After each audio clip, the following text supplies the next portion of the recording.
Welcome back, everybody. Today we are going to talk about those people, those people that use you, that piss you off, that take advantage of you, or whatever language you want to use. And examples of that might be, as a therapist, you might have referred clients onto someone else and it's not reciprocated, and then feel really confused or upset if the person rings you back and says, "You're hands down the best therapist that I've ever had." And you wonder, well, why haven't you referred anyone to me?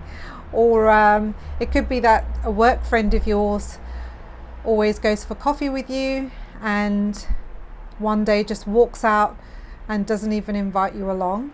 And you might wonder, what you did, or why that person is no longer being nice to you, or reciprocating your investment into them.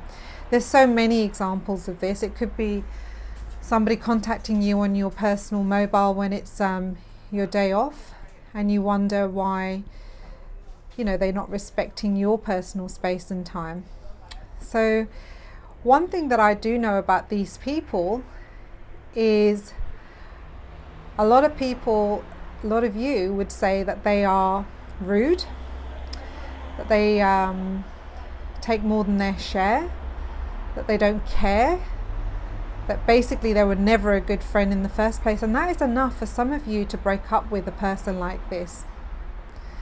Now I'm going to get you to just think a little bit differently and ask, what are they actually here to teach us? So the first thing that I know that they do really well is that they tell themselves that I'm allowed. They give themselves permission, and they are allowed anything. The second thing they do is they go ahead and ask, where a lot of times you won't.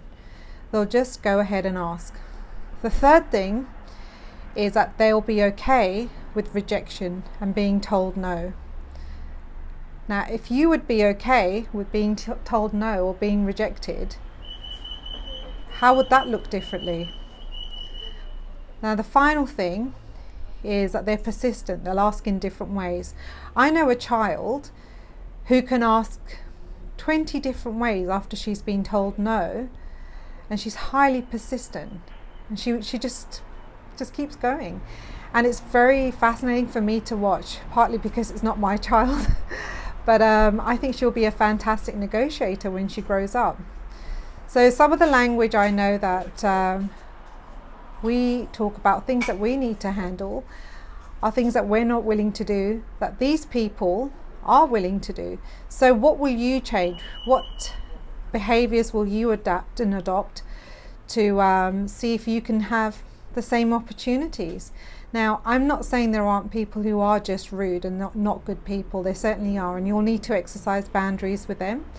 But for others, it's just that they've practiced asking and they've been getting. So go ahead.